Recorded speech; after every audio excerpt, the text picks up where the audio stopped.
A bruxa está solta em Mare of Easttown porque, gente, o sequestrador foi pego, mas ainda resta um mistério relacionado ao assassinato da Erin. E quando a gente acha que a gente chegou em uma resposta definitiva, outros nomes vão surgindo para bagunçar a nossa mente. Vem comigo porque a nossa árvore genealógica da treta cresceu e muito. E tá na hora da gente conversar sobre isso. Bem, fala meus amores, aqui é a Rafa Gomes, tô muito feliz de vocês estarem aqui. E ó, já chega aqui e lembra do nosso passo a passo. Primeiro de tudo, análise de série, vocês sabem, regra é clara. Deixou um comentário aqui. No próximo vídeo da semana que vem, último episódio da minissérie, eu cito o seu comentário e mostro ele aqui nessa telinha de Deus. Então, se você ainda não deixou um comentário, essa é a sua hora. E olha, gente, preciso que vocês me deem suporte aqui no YouTube. Se você gosta do meu conteúdo, se você gosta de tudo que eu trago aqui pra vocês, então não se esqueça de checar se você tá inscrito. E também, é claro, bota o sininho pra funcionar. Porque se você não bota o sininho pra funcionar, o YouTube não vai entregar meus vídeos pra você. Então, é claro que pra gente continuar, né, essa família, você precisa estar inscrito com o sininho ativado. Valeu? Então vamos lá agora falar da nossa Mare of Easttown, porque, gente, o sequestrador abriu uma caixa de Pandora. Tudo bem que o arco dele meio que foi encerrado, com ele sendo preso e as nossas meninas voltando para sua casa. Mas agora que a gente sabe que ele não é de jeito nenhum o assassino responsável pela Erin, porque ele tem um álibi que comprova isso, fica a grande pergunta: quem é que matou ela? E a gente teve essa resposta aqui, mas ainda paira uma dúvida. Será que essa resposta é tão simples assim? Se ela fosse tão simples assim, a nossa série tinha encerrado no episódio dessa semana, não é mesmo? E aí a gente não teria o Dylan e o seu melhor amigo com poucas falas ameaçando a Jess com um revólver. Se a coisa fosse tão ok assim, se fosse apenas o Billy, o nosso assassino, pra que eles iam ameaçar a Jess? Daqui a pouco eu volto nesse arco, porque o que está aterrorizante mesmo, gente, é a situação do Billy. A gente já estava muito desconfiado dele, porque na semana passada ele deu as cartas ali na mesa durante aquele rolê lá na casa da Mare. Ele ficou super estranho diante de toda a situação, o que colocou ele como suspeito número 1.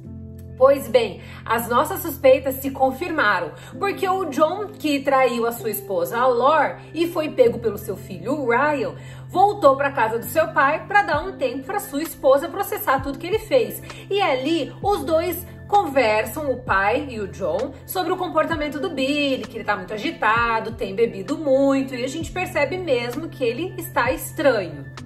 E nós vamos descobrir mais pra frente no episódio que ele não estava em casa na madrugada da morte da Erin e que no dia seguinte, quando seu pai encontrou ele lá na lavanderia da casa, ele estava ensanguentado tentando limpar as suas roupas.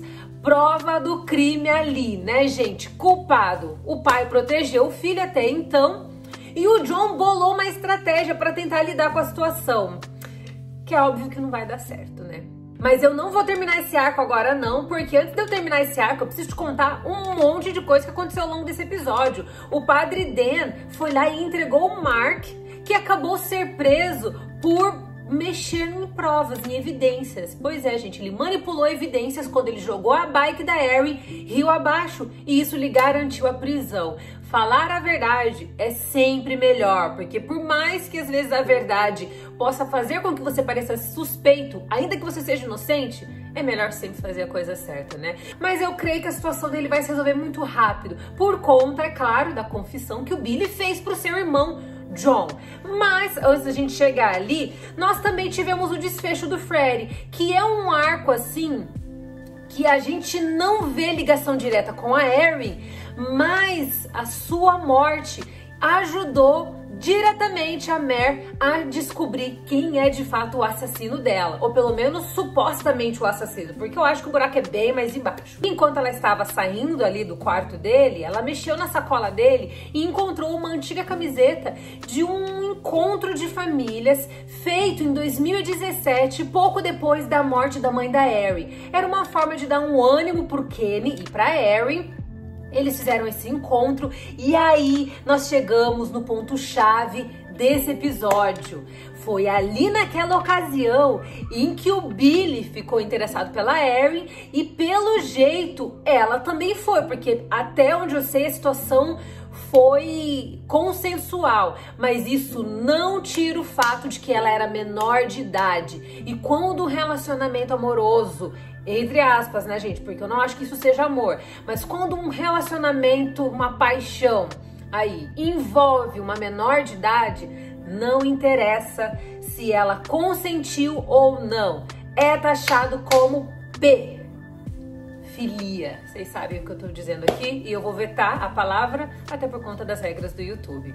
Pois bem, gente, o relacionamento deles começou ali. E a gente tem que levar em consideração também que a Erin tinha acabado de perder a sua mãe. Então, é bem provável que ela tenha sido manipulada nesse relacionamento, porque ela estava numa situação extremamente frágil. Ela tinha uma ligação muito forte com a sua mãe. Em contrapartida do seu pai, não é um cara com quem ela tem um relacionamento muito bom. Ela não tinha, e a gente vê isso muito claramente logo no primeiro episódio. Então, fica bem claro que ele se aproveitou da fraqueza e da fragilidade de uma adolescente incompreendida, solitária e em luto para se relacionar com ela. E aí ele engravidou a Erin.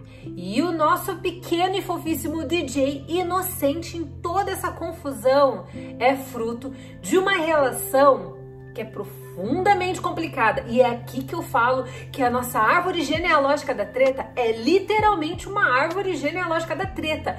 Porque, gente, a gente não pode esquecer que o Billy e o John são primos do Kenny, que é pai da Erin. Então, além do Billy cometer um ato criminoso, que é a pedofilia, ele também cometeu incesto com ela. E esse incesto gerou um filho. Olha o tamanho da confusão que nós temos em Mare of Easttown.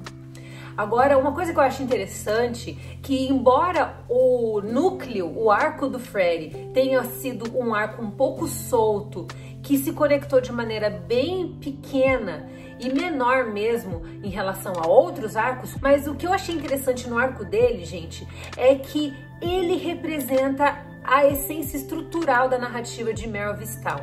É realmente a Mare da cidade de Easttown, que é uma cidade pequena, uma comunidade minúscula, onde todos estão conectados e correlacionados. E por falar nisso, a gente não pode esquecer do Dylan e da Brianna. A Brianna, que era a chave de cadeia e que a gente achava que era muito treteira e que também manipulava um pouco o Dylan, a gente descobriu que, na verdade, eu acho que a manipulação vinha de ambas as partes.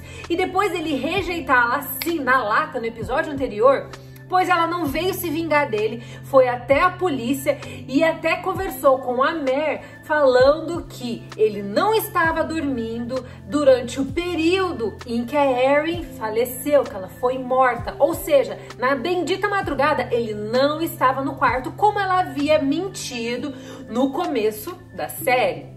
A Mare ficou meio desconfiada, não caiu muito no começo, mas a menina jurou de pé junto que estava falando verdade. A Mare foi lá, ela com o seu chefe acreditaram nela, pegaram, apuraram essa informação e colocaram o Dylan contra a parede. E depois disso é que ele foi atrás da Jess. Pois é, ela foi na polícia, como a Mare não estava lá, porque a Mare tinha ido resolver outro BO, que eu já chego ali, ela foi lá na delegacia, falou com o seu chefe e falou que ela estava junto com o Dylan e o seu melhor amigo na queima dos diários, e ele perguntou o que ele estava querendo, por que ele quis queimar os diários, o que tinha ali dentro que era tão incriminador. E ela pegou uma foto e mostrou pra ele, e por mais que você tente ver aquela foto ali, tentando ver se a luz bate, pra ver se a gente consegue ver, não dá pra gente ver o que tem naquela foto, e a gente só vai descobrir na semana que vem. Mas eu acho que o Billy não é o único responsável pela morte da Erin. Se o Dylan fosse tão inocente assim, ele não estaria tão preocupado com a Jess passar informações para a polícia. E falando em polícia, chegando no finalzinho desse episódio, a Mare mais uma vez decide fazer as coisas sozinha, porque para ela aparentemente não existe backup, né? Ela tinha que estar com uma equipe de policiais guardando a sua retaguarda, mas não, ela foi sozinha lá no lago onde John e Billy sempre pescaram desde a infância. Por quê, gente? Porque o John, ele insistiu pro Billy confessar que havia assassinado a Erin. Pois bem, ele confessou e aí o John contou para sua esposa, a Laura, a respeito disso. E a gente percebeu ali que ele colocou uma arma na sua maleta de pesca, só que ele não esperava que o Billy fosse abrir aquela maleta acidentalmente para guardar algumas coisinhas ali e encontrou a arma. Ou seja, pasmem no momento, no quadro de tensão que nós temos aqui. Billy e John estão indo para o lago pescar. A gente tem a ideia de que o John vai matar o seu irmão lá no lago, né? Porque que ele levaria uma arma.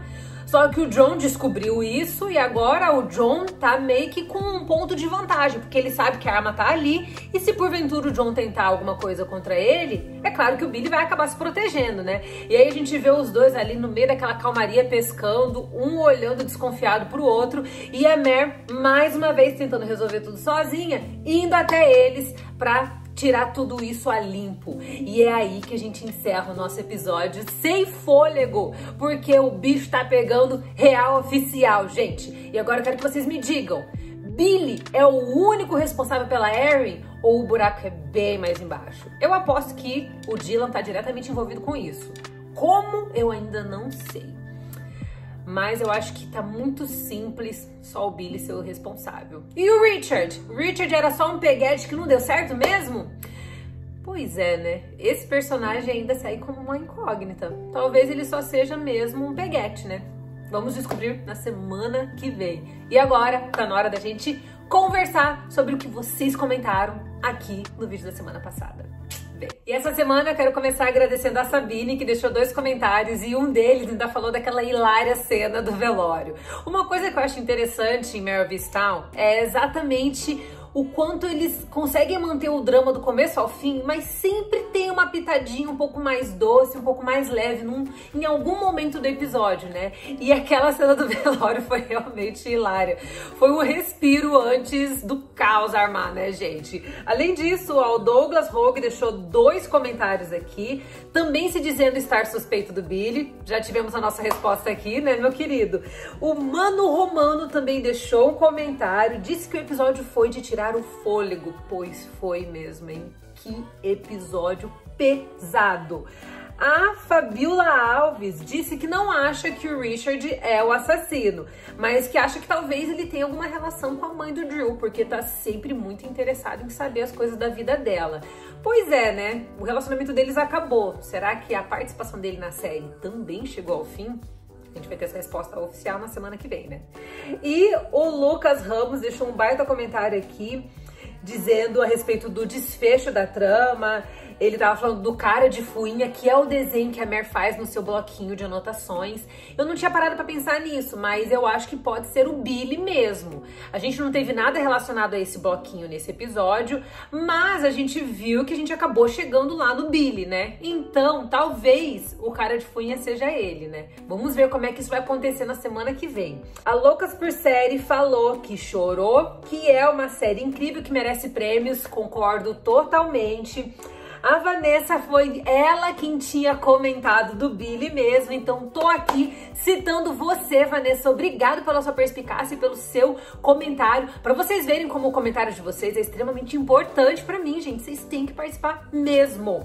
Além disso, gente, o Felipe deixou um comentário dizendo que aqueles 10 minutos finais foram desesperadores. Bota desesperador nisso, querido. Felipe do céu.